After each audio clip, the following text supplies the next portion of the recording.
Okay, no homework. I'll just so you, in case you missed, we're doing Jewish ethics instead of Nach again, just because Yom Kippur. Okay, so our atomic habits for today is actually not that long and not that deep. It's just the reverse of what we did. Do we do temptation bundling 2 sessions ago? I think so, right? Temptation bundling. What about bundling? But Yeah. Because yesterday was your culture, the effect of your culture on you. Oh yeah, we did bundling. Yeah. Did anyone try? No, so you're mixing it up again, right? Habit stacking, temptation bundling. That was the one you got mixed up on last time. Oh yeah. Right. Temptation bundling is when you take something that you enjoy doing, and you make that you link that to something that you need to do. Right? Did anyone try that technique in a particular way? I go home, first thing gets to my email, and then I get it. Nice. Okay, good. Yeah. That it really is a handy thing if you just put you put the thing you need to do as a obstacle on the way to doing something you want to do. Well, so what's the which one was the enjoyable one? Oh, fine. Okay. Yeah. I see what you're saying. Yeah. Okay, so chapter 10 is called How to Find and Fix the Causes of Your Bad Habits. And this inversion of the second law of behavior change is to make it unattractive. Now, based on one of the things I found interesting about this chapter is what he doesn't say. Okay, what would you think the advice would be in order to make bad habits unattractive? Like, what would be an example of how you would do that? Like if you're biting your nails, like have a red. Yeah, right. That's the classic thing, right? Is like, yeah. So I feel like there's that doesn't work. Yes. Okay. Good. Because I was gonna say he does not have any of those, and just to make sure everyone's on the same page with the rubber band thing, is like people will have a rubber band on the wrist, and if they're trying to break a habit, then anytime they like bite their nails or anytime they do stuff, they'll snap themselves. Yeah. I also remember hearing it doesn't work. Like this It doesn't work. Right. Right. Yeah. Negative feedback. Yeah. I mean, it could like maybe stop the behavior, but it's not also, even if it does work, it's not good for like your psychological relationship to like be causing yourself pain in that way. So first thing he does is he goes into a whole thing of psychology, saying every behavior has a surface level craving and a deeper underlying motive. And by deeper underlying motive, he means like something rooted deep in your psychology. So let's say, for example, let's say like you get home and you are very hungry, so you grab for junk food. So the surface level motivation is what? I'm hungry, right? I want to eat it. But what would be the instinctual, like built into your animalistic nature, underlying motive that's trying to satisfy? Okay, so that's one possibility, right? Psychological comfort. What's going to be the most basic animalistic one, though? Comfort is like already a higher level. Think how a caveman would think. It's ready. It's there, and if I don't eat this, I'm going to starve to death. Okay, right? That's how we're hardwired. Is like human beings, for I don't know. I was gonna say I don't know how many years, because we're also talking like in our animal nature. For millions of years, evolved to when food is available and you're hungry, you just have it because otherwise you're gonna die. Like it's built in, it's hardwired into you. Then a higher level of underlying motive is like comfort. Treating yourself well. So these are the underlying motives. Okay, so you can't. Like any good cure, you can't solve the problem just by tackling the surface level. So then he said, the way he frames it is your habits are modern day solutions to ancient desires. Here's another example, right? Is like, let's say, for example, you post something on social media. So the surface level is, oh, I enjoy it, right? But what are some underlying motives that this is trying to like? Show everyone that I have an exciting life. Yeah, exactly. I want to show everyone that I have an exciting life. Or what are you trying to get from? Validation, right? Is like I feel insecure about myself and I want everyone to love me, right? So these are the underlying motives. The cause of your habits is actually the prediction that precedes them. The prediction leads to a feeling. So this is like, remember when I said last time that when you have with the dopamine thing, then the dopamine spike hits you when you anticipate the reward, and then you do the action, and like that actually is less of a pleasure like burst than the anticipation. This is kind of the inverse of that, where you predict that something is going to happen, and then that awakens all of those like feelings, and then that like drives your behavior. So here's his basic technique: highlight the benefits of avoiding a bad habit to make it seem unattractive. So not the rubber band snap, which is you're making the habit painful to engage in, but if you highlight the benefits of avoiding the bad habit, that will make your mind relate to the habit as this is something that I'm not going to get these benefits from. Okay, and he gives a good example. This is the parallel to temptation bundling. Habits are attractive when we associate them with positive feelings and unattractive when we associate them with negative feelings. Create a motivation ritual. That's what he calls, that's his next term, by doing something you enjoy immediately before a difficult habit. Okay, so this is like, we were giving examples just now of where you put the difficult thing in between and then you reward yourself afterwards. This is something where he basically like says, I mean, I guess truthfully, this is like the example I gave of the dentist. Yeah, right. Is that I started to associate the positive experience of playing video games with going to the dentist. No, but he's saying before you were talking about dopamine effect, like right before the action. Yeah. So instead, I would think that you should do that happy action or whatever after, because then you're anticipating that action. That right. That's what I was thinking also, and I guess he would say that both of them have their place. You know. I guess you have to figure out which one is going to be, service you more. Let's say, for example, with my coffee example, drinking the coffee would just make me forget about drinking the water, So I had to make the water into something that would lead to the reward of drinking the coffee. In other cases, you lead with the thing that you enjoy because that gets you involved in it, and then you can do the action. He gave an example in the book of. He said that there was I forgot if this was an author or some professional like writer or something, and he said that he would have like writer's block when he sat down to write. So he started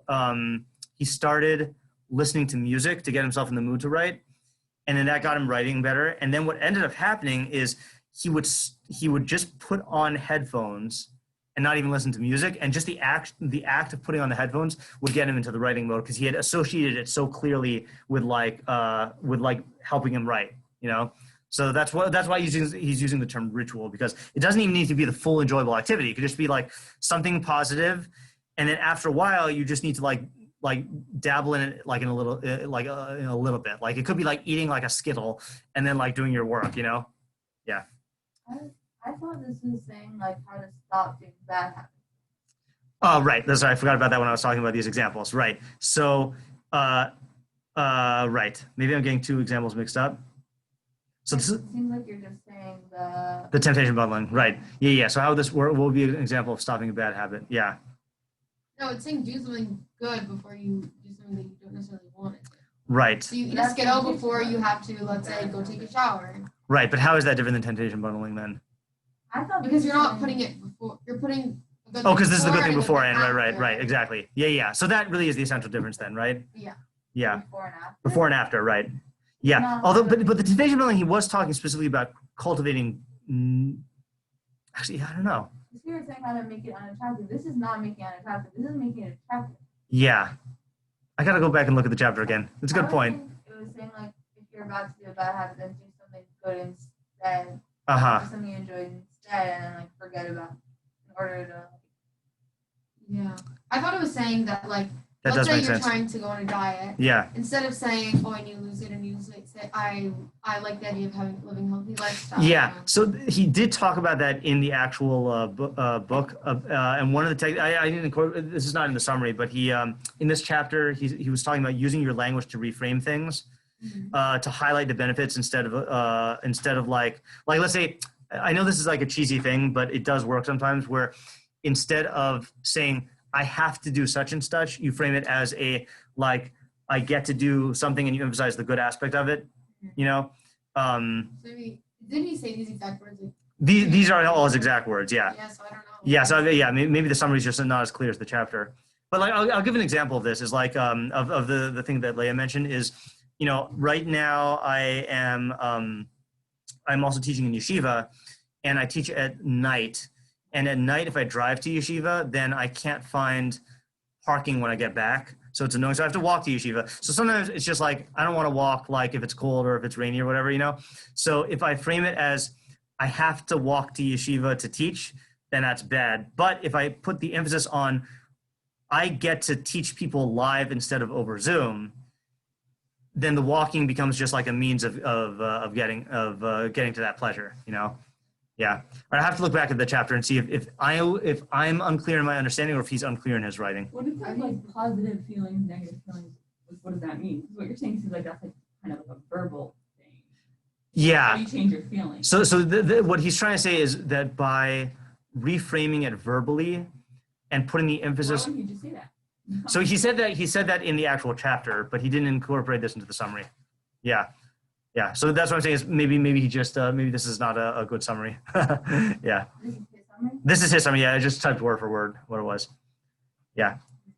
Okay. Alrighty. So what I wanted to do is go back to what we were doing 2 days ago, the Teshuvah bin Al Chavero, because we rushed the end, so I wanted to go over the end more carefully. And then I also told you a halacha when Dina was asking me about when someone wrongs you, or maybe it was Leah, I can't remember.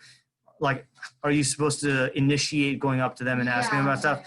And I brought up the halach of lo sisna es achicha b'levacha, don't hate your fellow Jew in your heart. I want to actually show you those halachos because that is relevant to Teshuvah bin Al Chavero as well. Okay, so last time we said Teshuvah and Yom Kippur don't atone until after you give back the person what you owe them and then appease them. Then he said that even if you only afflicted him in words, you still have to appease him and approach him and encounter him until you forgive him, until you get forgiven. And if they don't want to, you have to go back one time with a group of friends, then a second time with a group of friends, and a third time with a group of friends. And then if he still refuses to forgive you, he is the sinner. Okay? And this is one of the points I wanted to talk about here. When it says he is the sinner, okay, because he refused to forgive, can we define what exactly is the sin? Because he talks later on about being cruel, but being cruel, like, is that a sin? Like, is that enough to make you called the sinner? Like, what exactly is sinner? To me implies like an actual violation, not just a bad midah. So in what sense is the person who refuses to forgive after all this a sinner? Now it's on him, like you can move past it. So that's the result of it. But what I want to understand is what's the cause? Like what makes us treat this guy? Like in other words, like this. Ram could have said, if he still doesn't forgive you, then like you're no longer responsible. He didn't have to say the person's a sinner. So sinner implies a wrongdoing that the other person has. Yeah, Eliana? If the other person is like offensive, they could have asked him to do it again, and you're not giving him a second chance. You're going, you made this mistake, and I'm gonna hold you accountable for like the rest of your life, even though you apologize and done. Yeah. You're like not accepting that he's changed. Okay. Okay, good. You're not. The halach of the Jehovah, like what you're like. Oh, nice. Yeah, elaborate. Go ahead. Like the halach of the Jehovah is like you should act like Hashem. If Hashem acts with rachamim and like recognizes that humans are like able to change and do tshuva, then like of course like how much more so you should. Okay, nice. Okay, good. So I had a thought that was kind of in between both of yours. So let's put them all together and see. Anyone have any thoughts here? I was gonna say that like by you saying you don't forgive them, you're making them sin because and you're That's like, interesting. You're becoming the sinner because you like when we say on Yom Kippur, like you cause your community to sin because you made sinning like look Right. attractive. So you're doing that because you're letting your friends sin. Meaning because you're keeping them in a state where they're not getting forgiveness Right. from this. Yeah. All right. So that is a different approach. Let's explore that also. But I think let's start with this one here. Is like there is a reality, like Ayala said, that God recognizes that we can change, that human beings can change, and He wants us to change our ways so that He can forgive us. And if I think you yourself would want to be forgiven if the table was turned, right? If you were in their position. So the fact that like the victim is refusing to forgive when all the evidence is there, like, and holding the person to a double standard where like, I'm not forgiving you, but if the tables were turned, I would want you to forgive me. That really shows that you are like, how would I say it? How did you say it again, Eliana? That, because Ayala was putting emphasis on halakha b'drachav, on like emulating God. You had a different emphasis, which I liked. Anyone remember what Eliana said? I remember I said Yeah, let's try working on it and clarifying it together here. In other words, like there is something that it's basically holding another person to a standard that is not human. Like you're saying, if you do one wrong, that's it. It's permanent.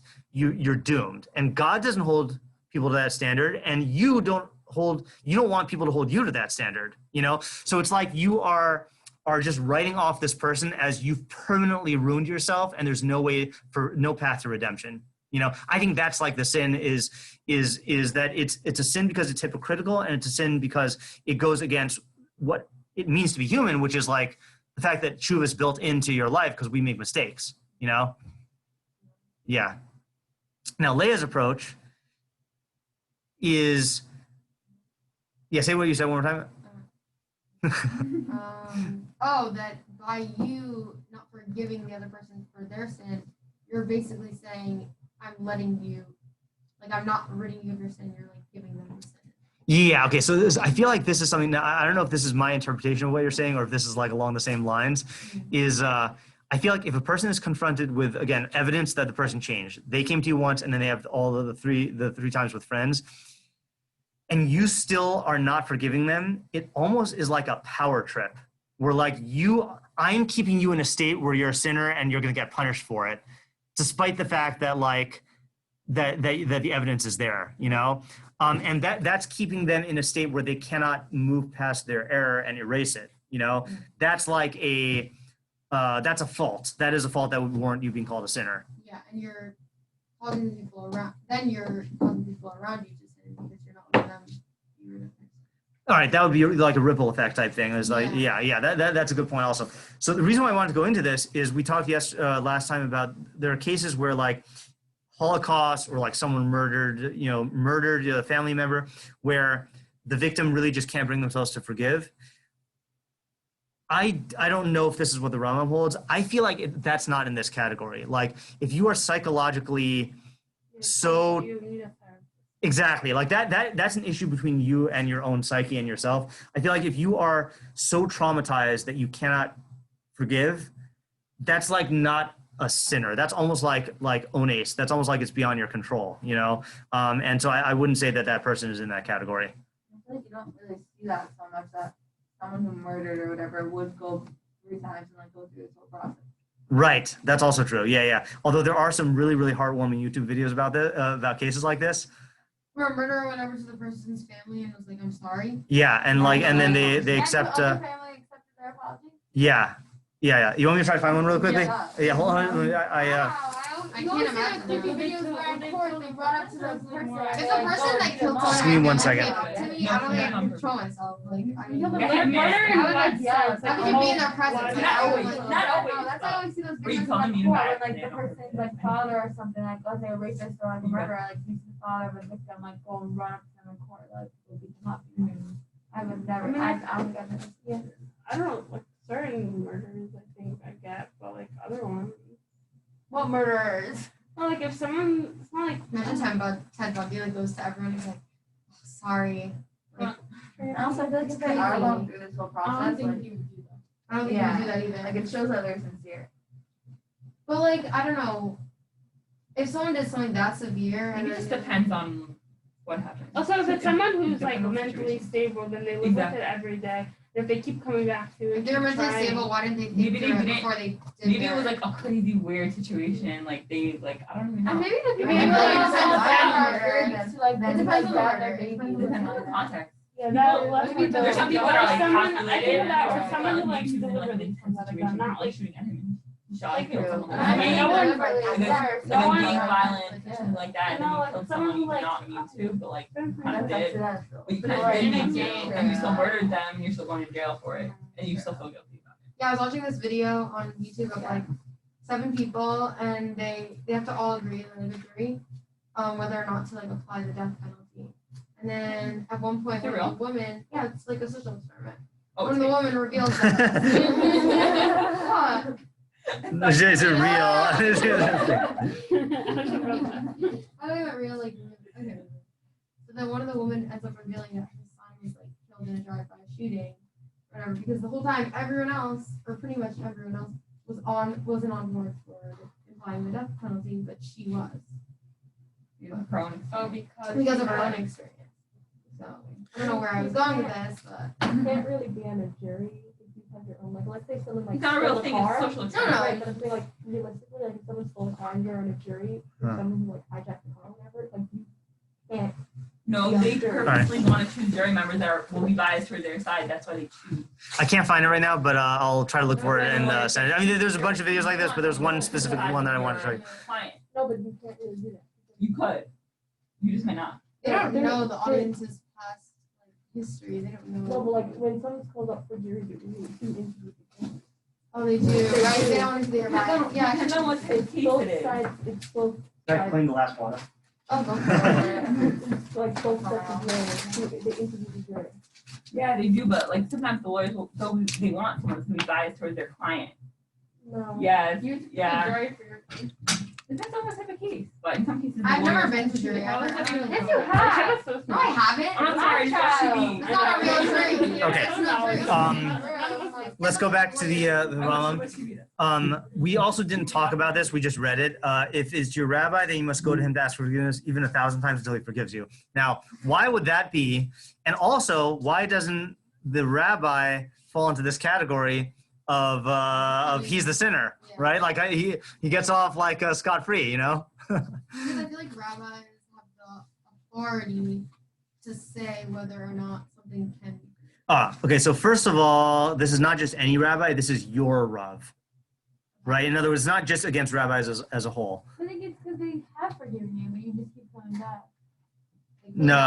No, it's you have to keep coming back until he forgives you, and then you don't have to anymore.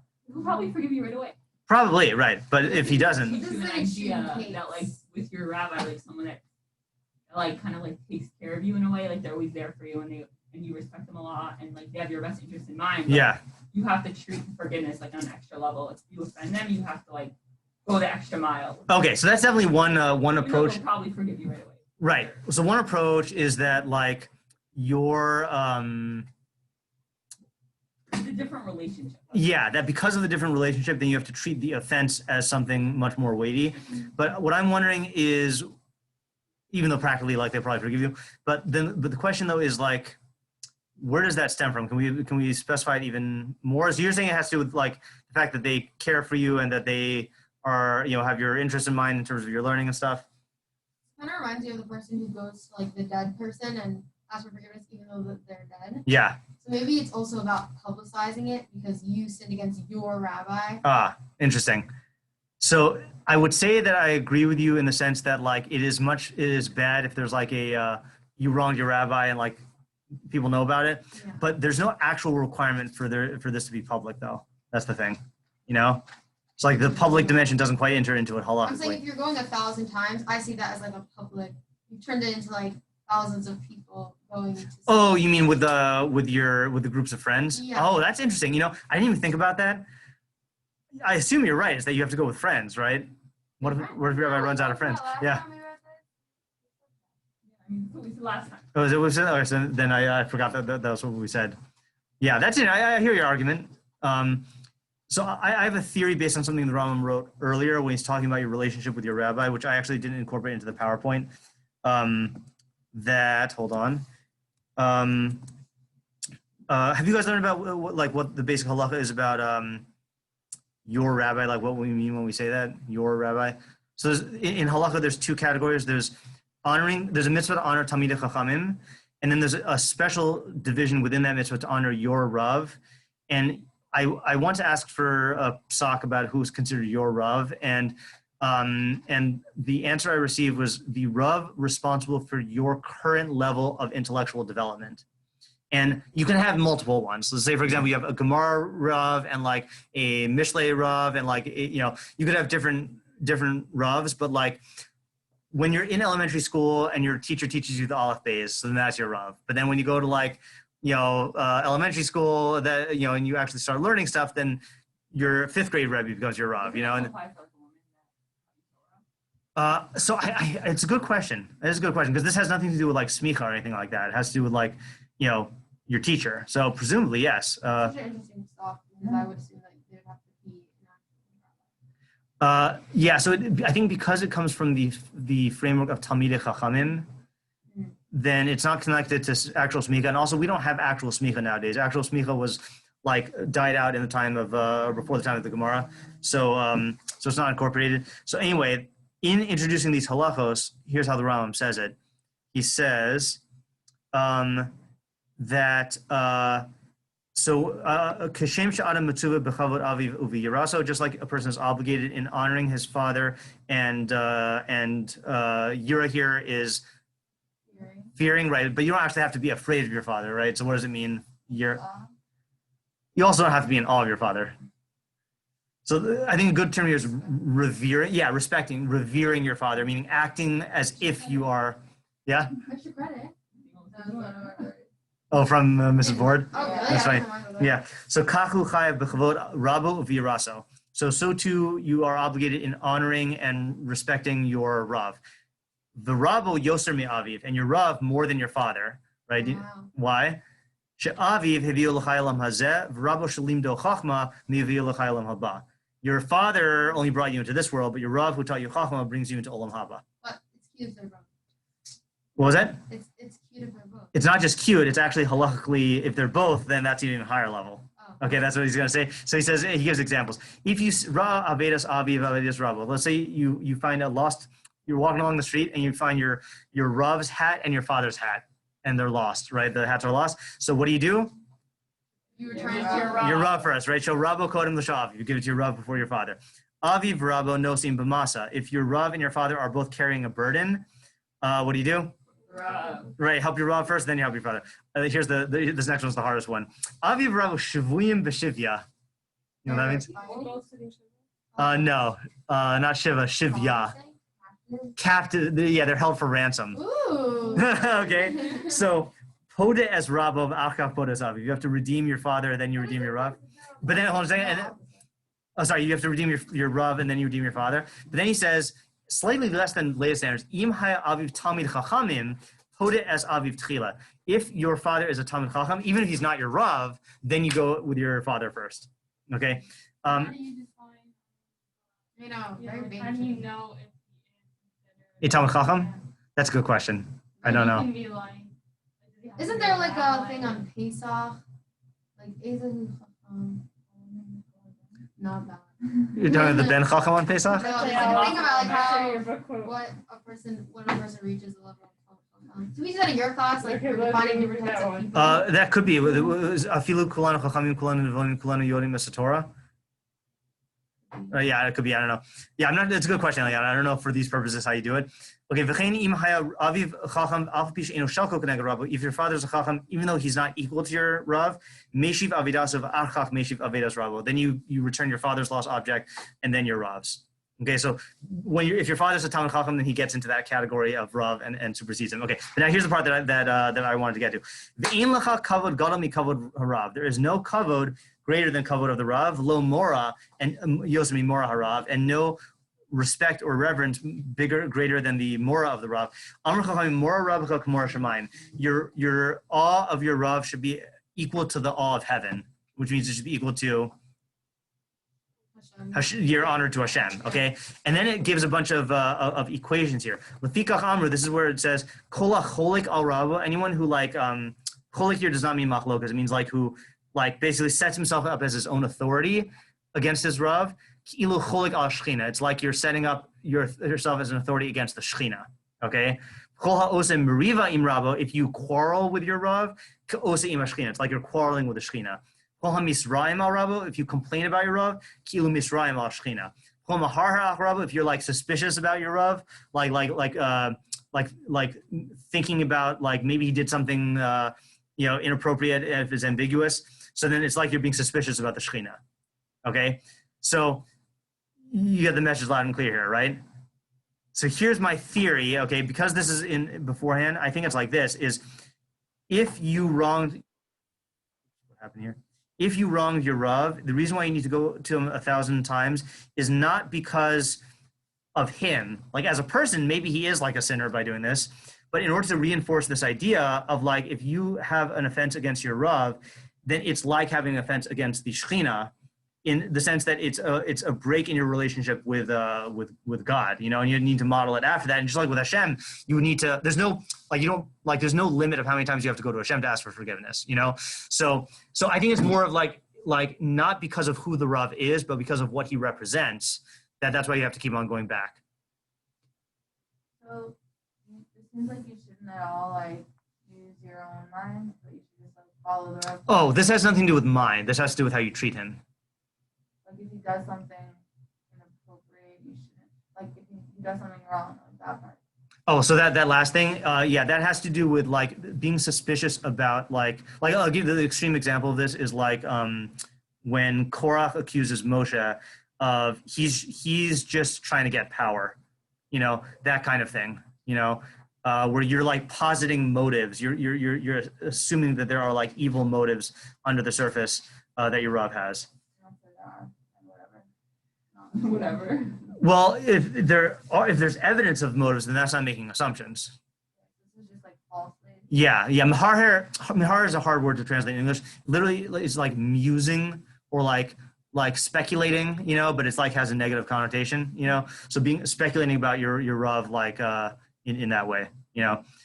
You should not make those assumptions, and that's actually a halacha of or it's related to the halacha of being dan l'kaf schus. So, you know, just basic, I mean, maybe we could go over this later on in the year. You know what the halachos are of being dan l'kaf schus, like when you have to and when you don't?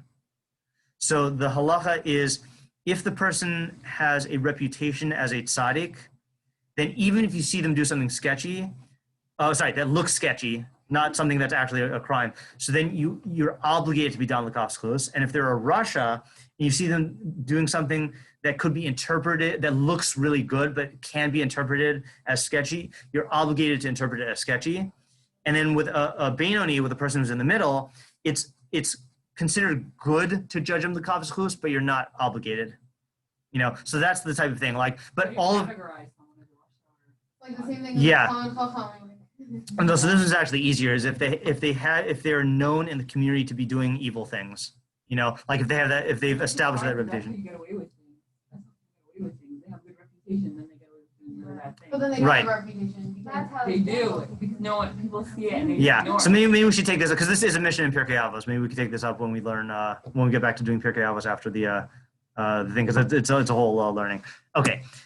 So then, we did this thing about the it's usher to be cruel. We haven't gotten to any of the new stuff today, so let me just get to the new stuff really quickly. So this is stuff I told you yesterday. Lo sisna es achicha bilvavecha, right? Don't hate your brother in your heart. And this is not literally your brother. This is any Jew. Hocheach tochias es amisacha, which means you should surely rebuke a member of your nation. Lo sisa alav chet, and do not bear over him or because of him a sin. Okay, so this is actually 3 mitzvos. First one is lo sisna sechicha bevavacha, that's a lo sase. Second one is hocheach tochiach, that's rebuke them. And you know the last part is this is a well-known isser, but it's phrased in kind of an indirect way here.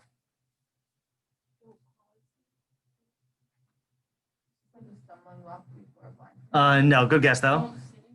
I'll give you a hint. It has to do with you would violate this based on the way that you rebuke him. Not embarrassing. Embarrassing. Okay, so this is the source of the isser to not embarrass your fellow Jew. Okay, I thought it said it straight out. it is a weird way to phrase it. I Yeah. thought it said it straight out, Mom. No, this is the way. Yeah, because Chazal call. Did anyone know what the Hebrew phrase is for that lo saseh of not embarrassing someone? No, not busha. Is it like making their face? Yes, making their face white. Shalol halbin pnei chavero, right? Not to cause their face to go white. But in the pasuk, it's stated this way. So here are the halachas, and we're going to go through this a little. I'm just going to read it in English because we already said it yesterday, and we're running out of time. All right. Anyone who hates any Jewish person in his heart violates a lo saseh, as it is stated. Do not hate your brother in your heart. We do not administer whiplashes for this prohibition, since the violation doesn't involve an action. That's a general principle in halacha that you only give a bodily punishment if it involves an action. Okay, then here's the key. The Torah only prohibits hatred that is in one's heart. But if a person hits his friend or insults him, even though this is not allowed, you did this? Yeah. Even though this is not allowed, he doesn't violate do not hate. Because then it's not in your heart. It's externalized. So it's usher to punch someone, but if you punch them, then you get out of this isser. Okay? You just walk into another We one. did this. Yeah, at least I was saying you did in right. Oh. When one person, so now this is the part that's relevant to Teshuvah. When one person wrongs another, the victim shouldn't remain silent and despise him, as it is stated about the wicked. And Avshalom didn't speak with Amnon, neither for good nor bad, because Avshalom hated Amnon. Right? Why did Avshalom hate Amnon? Because he what? Yes, because of the Tamar, incident with Tamar, right?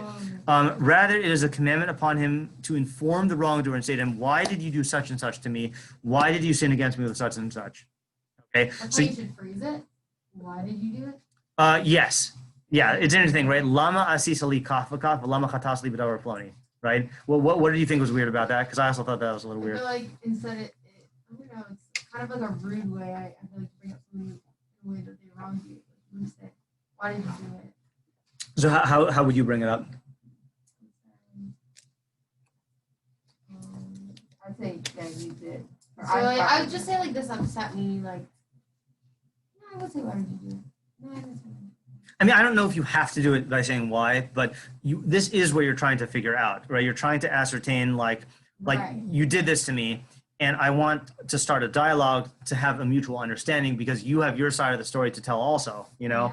Yeah. Like I'll give you an example of this, that when I was in my 4th year of yeshiva, I was in the dorm, and every year they appoint a dorm counselor, like I guess they call it in college like an RA, right? So Oh yeah. yeah, so what was that? I just remembered something. Okay.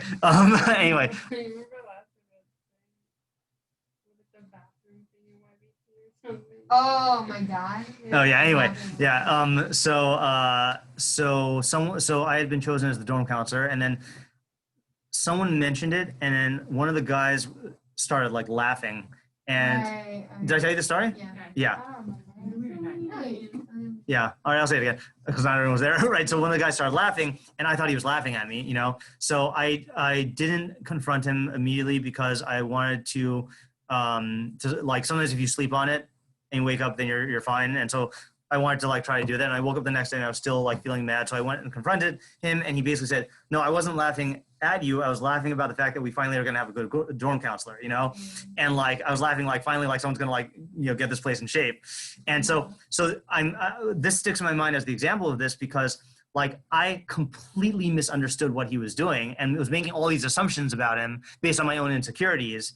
But when I initiated the dialogue, I found out that like it was completely the opposite of what I was thinking. And if I didn't ask him for his side of the story, I would have just gone on assuming this and then having hatred and stuff. Now, it doesn't always work out so cleanly, right? Like, but the point is that the Torah wants you to try to initiate dialogue because that is the road to shalom. You know, if you don't try, then like, you could be just assuming so many things that you had no right to, you had no right to assume, or you didn't have a basis to assume. Yeah. And that's why right afterwards it says, you shall surely rebuke your nation and you shall not bear sin, because it's saying don't hold in hatred, rather you should rebuke, meaning you should bring it up to them. And if they did something wrong, then you're giving them a chance to apologize, If he goes back and asks for forgiveness, then you need to forgive him. And you should not be cruel, as it is stated, and Avraham davens to God. This is about Avimelech after, Avimelech? After kidnapping Sarah, or after the whole Sarah incident? Yeah, Avimelech, right? I'm not missing. I'm seeing the name. Yeah. Nice. Okay. Okay. And then while we're here, haro es chaver shachata, one who sees that his friend sinned or is on a bad path, it is a mitzvah to return him to the good and inform him that he's sinning against himself with his bad actions. So that's an interesting way of phrasing it. You have to show him that he's harming himself. As it is stated, you should surely rebuke a member of your nation. Okay, that's the basic mitzvah of tochacha. One who rebukes his fellow, whether on interpersonal matters or matters between man and God, has to rebuke him privately and speak to him with pleasantness and gentleness. He should inform him that he's only doing so for his benefit and to bring him to Olam Haba. Okay, so you got to make it clear that it's nothing personal and you're doing it for their benefit. If he accepts it from him, great. And if not, now this is something we don't actually do this. Okay, you'll see. Anyone know when you stop? Don't read ahead. When you have to stop rebuking him? It's affecting you now. No, good guess. He should rebuke him a second and third time, and on he is obligated to rebuke him until the sinner hits him and says, "I am not listening." Okay. Now we don't do that now. In fact, the standards have changed in terms of rebuke. Ram says like, he also adds, anyone who is able to rebuke and doesn't is considered to be included in those sins. That's if you have the ability to rebuke, but you didn't. Okay. Now, if you'll notice, Jews are not always going, or at least in our circles, not always going over to each other and rebuking them. So it seems like the general consensus about when you should rebuke someone nowadays? Anyone know? Like when should you? Maybe. I mean, that's You think they're like open to changing? yeah. I mean, Basically, the standard is if you know them well enough, or if the nature of the thing is such that you think it's reasonable that they're going to change, you know, and if not, then you don't do it. And that's based on another statement of Chazal that just is a mitzvah to say something that will be listened to, so too it's a mitzvah to not say something that will not be listened to, you know. So like there was a time in Klal Yisrael where the culture was such that this was a very acceptable thing, where like if you were violating halacha, then a stranger comes up to you and like points it out, and you're like, oh, thank you, and then you change. And like there are certain pockets, certain like scenarios in life where it's like that. Like can you think of any where people are so open to rebuke that they're like eager for people to tell them when they did something wrong so that they could change it even though it's a stranger? Not to be about Torah. No, just Someone's like starting in a new job. yeah, right. That's the good thing, right? It's like if you're starting in a new job and you're not familiar with the work environment, and like some coworker comes up to you and says like, oh, by the way, like you know, we don't wear polo shirts here, like we wear like, you know, like then you're thankful for it. I was thinking in the military, right, where everything is very, very rigid, and everyone has this expectation of we follow all of the rules like down to the letter. Then like there's a culture where pointing out that someone's like shoes are not shined properly, whatever is like acceptable, you know? So that's how like I imagine it was in Klal Yisrael.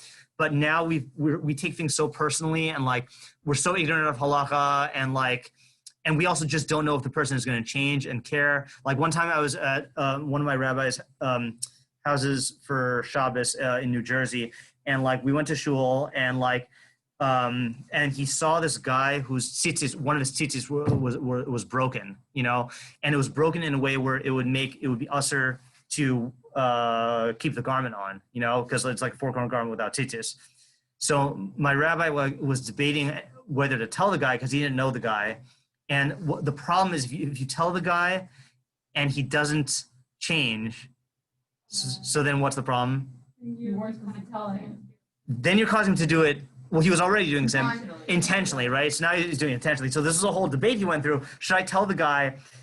And if I knew he was going to change, then I would tell him. But like, if the guy's just going to like brush me off, then now he's doing it intentionally, you know? So like, I think he ended up not telling the guy. So now we get all these like problems about whether you should or shouldn't rebuke, you know? So basically the rule of thumb is like, if you know the person, or if the nature of the thing is such that you have a reason to assume that they'll change, then you should tell them. And if not, then not. Okay. Then he throws in one last thing. We don't have time for this. Yeah. Okay, so let's break here. Okay, I don't want to open up this new topic of embarrassing people when we're not going to finish it. Break here, and then we'll reconvene. Is that a friend VRO? Technically, yeah.